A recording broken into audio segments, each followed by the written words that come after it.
His unique name helped distinguish a colorful career, thriving with baseball success while hurdling personal setbacks. If I just identify myself as Darryl Strawberry, a Major League Baseball player, I missed the whole mark of life. Few have achieved more than Darryl Strawberry, a top Major League draft pick, a Rookie of the Year, a 3-time world champion, and an 8-time All-Star. That was part of my life, but that's no longer who I am today. Nearly 2 decades sober, the imposing slugger watches his New York Mets jersey immortalized while kneeling for what's redemptive and eternal. A life of willing transformation. What do you see that's honorable when the number goes up? I see how God rescues, redeems, and restores. Not some things, but all things. His plan is like greater than anything that we can ever imagine. And sometimes God needs to stop certain people to get their attention so you can recognize that he's God. And that's what happened in my life. You know, I had all this fame and fortune, but the promises over my life was greater than my baseball career. Darryl, that Mets franchise is where you had most of your major league success. Does it give you a sense of completion? Completion for me. You know, to say thank you. Thank you to a city, the fans, thank you to the organization, so many other people, my family, my wife, kids. Had it not been for the guys I played with, it takes a great team to make you a great player. The teams I played on in 7 years were great teams, and we had a chance to win. First or second place finishes. Yes. So I never finished under second. Back to Shea Stadium with a crazed clubhouse on some accounts. How do you now see the professional part of the success and the personal part of some of the failure that came with it?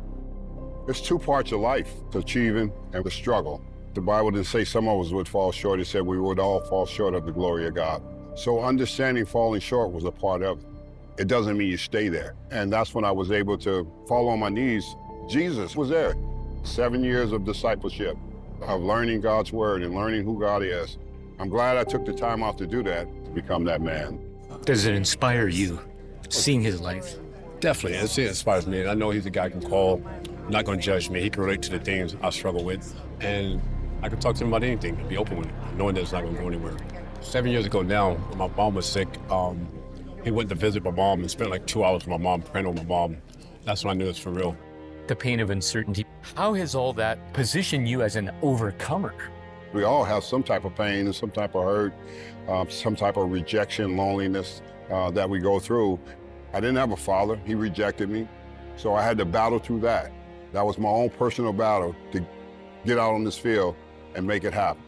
So there was some major pieces missing in my life when I had my career of being a man. And I didn't learn all of that until I went through the addiction, the sinful lifestyle, the cancer, losing my left kidney, and now having a major heart attack at 62. He has extended me more time to complete his work. Darryl, do we underserve what, and more importantly, those who've invested into us along our journey?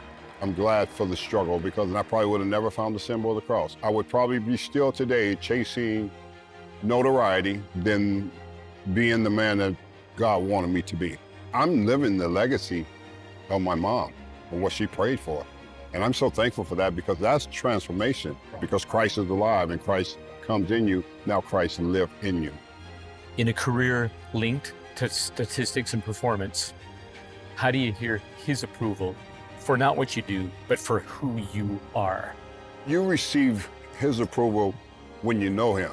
Every day, even in the hard times, you talk to him. He's your father, and he speaks to you, and he lets you know, I got you.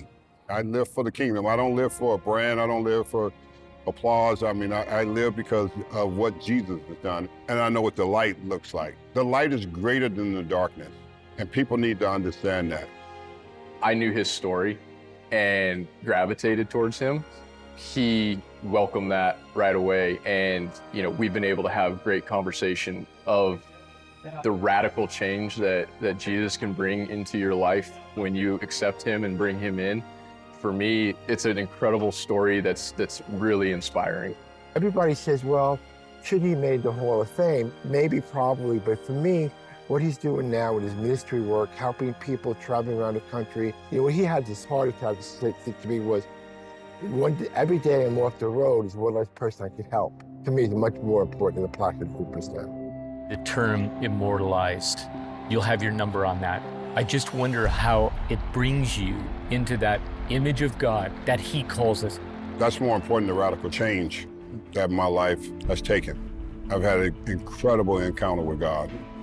It has been the greatest gift I've ever received. Have I had an effect on people's lives and brought a lot of cheers from a ball game? Yes, that's baseball. But being in ministry and preaching the gospel and having an effect on people's lives, that's eternal. It's a whole different destiny. I look at how great God is. Nobody's like God. Nobody can do what he do. For Darryl Strawberry, why should the jersey, the number, the banner of Jesus Christ be raised? Well, because he's the king. We don't crown ourselves, we crown the king. I need to crown him for what he has done. Because Darryl Strawberry, the great baseball player in the flesh of who I was, he no longer lives. Jesus is the miracle maker. Not us, not a uniform, not a number hanging up. Jesus Christ is the miracle maker.